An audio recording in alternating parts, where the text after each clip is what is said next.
Hi everybody, today I'm coming with another book review. I do want to apologize for my voice. Again, allergy season is in high effect and I sound like a dude. Sorry, but I'm doing a review today, and today I'm reviewing An Ember in the Ashes by Sabaa Tahir. This was the second book that I started in the Battle Books readathon and ended the readathon with less than 100 pages left that I had to read that I just could not make myself stay awake to finish. This is the debut novel for Sabaa Tahir, and it is the story of Leah and Elias and the town in which they live. The tagline is Leah is a slave, Elias is a soldier, neither is free. And it follows the story on both sides of where they are from and what they are doing. There's more information that's given in the synopsis, but I kind of think the synopsis gives too much information.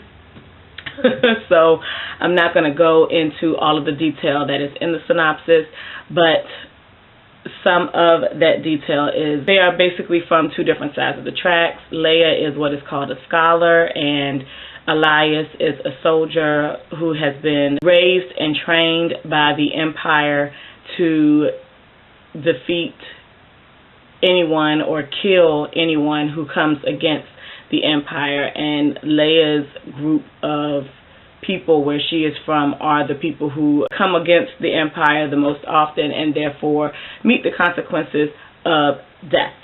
When I first started the novel, I was a little hesitant in doing so. A lot of times when debut novels are given an enormous amount of hype, I become a little skeptical. Why is it so hyped? This has already been optioned for a movie, and it makes me a little leery when it comes to debut novels that have that much hype. So I purchased this novel because I loved the cover art. So when I started the novel, I came into it with kind of a different mindset than I would go into some other novels. I had some reservations about it just because of how much hype that it was getting. And so when I opened the novel, the first thing that bothered me was the fact that it's written in 1.5 space. And as I was reading it, when I would put it was like when I would put it down, I would forget, or it would go out of my head that it was written in 1.5 space to almost look like it's double spaced. But then when I would pick it back up, every time I picked it back up, I would hear Sheldon Cooper in my head from Big Bang Theory when he does the episode where he's attempting to teach Penny about physics, and she doesn't have a notebook, and he gives her a notebook and he says it's college ruled. I hope that's not too intimidating for you. That's kind of what I felt like every time I opened this back up, and I was in my head I'm saying, if this was printed in single space, it would have saved a lot of paper. That's another thing that annoyed me. There are many blank pages between, there are 3 sections to this book, and there are blank pages between each section. That was just wasted paper and those blank pages are part of the page count.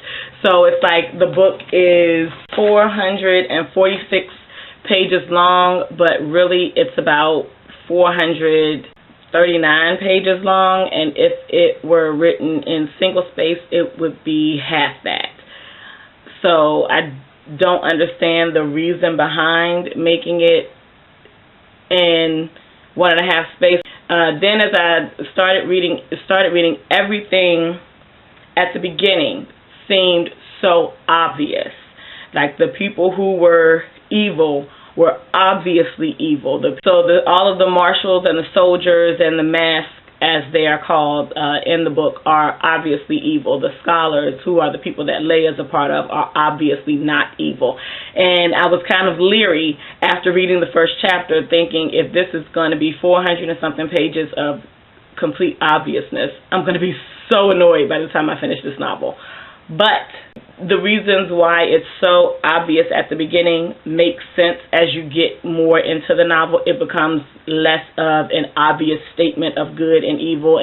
As far as the characters go, I liked Elias more than I liked Leah. Leah annoyed me. Elias seemed much more mature in his understanding and thoughts as far as where he is and where he wanted to be and what he wants to do. Leia just seemed exceptionally naive for someone who has the backstory that she has and the experiences that she has, and goes into a lot of things that take place with the knowledge that she is given. But even with all of that, you still come to understand why she is how she is, and how she has to go about getting an understanding of what's taking place in her life and what she needs to do about it, or what she can do about it. I gave this novel 3 stars. I think it was a good novel. It didn't bowl me over. I would be interested in reading more by Sabaa Tahir. I don't think that it was poorly written, and I really did enjoy the landscape that she gave the novel, for the descriptions of what this world looks like. I really enjoyed that. And there are maps. As I was reading, I was looking at the map of this world where they are, and then on the back there's also a map of the academy where Elias lives, so that you have all of this information to add into what you are reading. I would suggest reading this if you are interested in trying a new adult novel. I think this is the first new adult novel that I have knowingly read. Not to say I haven't read anything that would be considered new adult. I did not see a difference in the characteristics of Leia from the young adult characters in some of the YA novels that I have read. She did not seem more mature or knowledgeable than some of those other female YA characters that I have read in the past. So thank goodness for Elias and some of the other characters on Elias's side of the story, because those are the characters who felt like what this new adult genre is supposed to be about. If you have read An Ember in the Ashes, please let me know in the comments below. Let me know what you think. And that's all that I have for today. And I hope you all have a good weekend whenever you see this video. Peace out.